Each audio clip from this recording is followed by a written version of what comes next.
one time it was famous for rusting and stalling even if it just looked like rain. That was then, this is now. On this edition of Test Drive, the all-new Dodge Dart.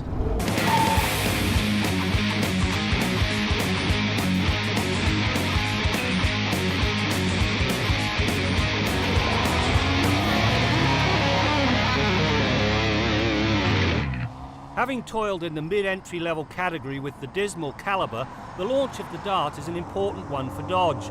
Thankfully, the continuously annoying transmission that marred the Caliber's driving experience has gone, as has its homely and decidedly boxy look. The Dart, in contrast, is a sharp looker that arrives with some very pleasant and equally unexpected surprises. The cabin of this Dodge Dart has been very nicely finished off. Decent materials and all of the toys you could want, with the exception of heated seats. Now, for some reason, they're the exclusive domain of much more expensive models. There is, however, one standout feature. Right here, 8.4-inch touch screen that's the home to Uconnect. Now, this Uconnect system is the simplest to operate on the market, period. My 7-year-old daughter managed to pair a phone without reading the owner's manual or getting it wrong once. Now try that with a BMW or Mercedes-Benz. It really does set a new benchmark for simplicity. It also controls things like the climate control, navigation system if you have it on board, as well as the audio functions, and you can set the car up. In the end, one thing it does do, it removes the cabin of a whole bunch of needless buttons.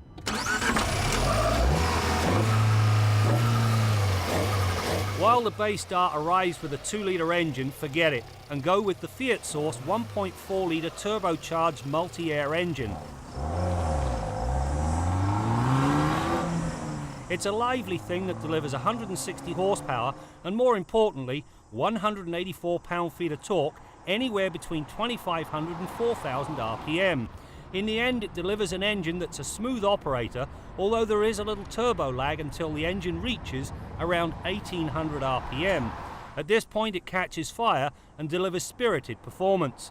The Tester also featured the base manual transmission. If there's a Dodge Dart in your future, make sure you go with the automatic and not the manual transmission. It's not so much the gearbox, because it actually has a good gate and a decent clutch.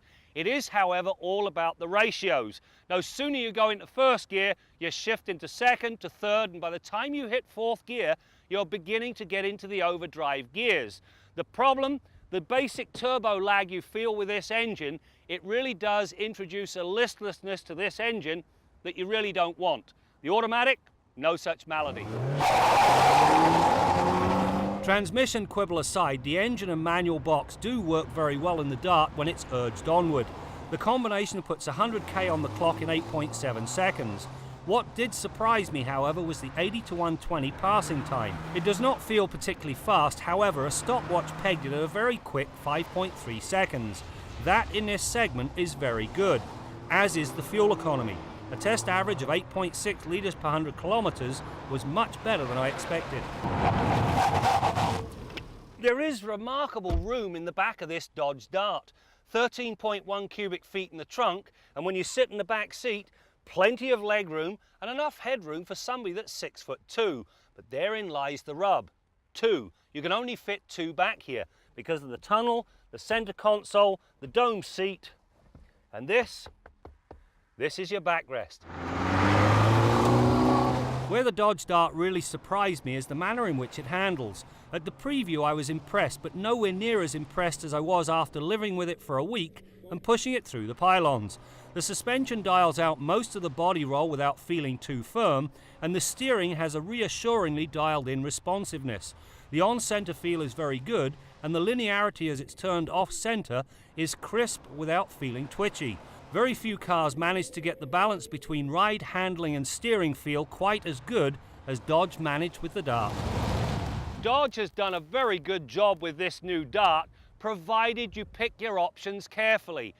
Don't bother with a base engine, waste of time. Go with the 1.4, it's an inexpensive option. Likewise, don't go manual, go automatic. And if you have a wish list, make sure that Uconnect is on it. It is the simplest system on the market. Put all that lot together, factor in the handling, and you have a very good car.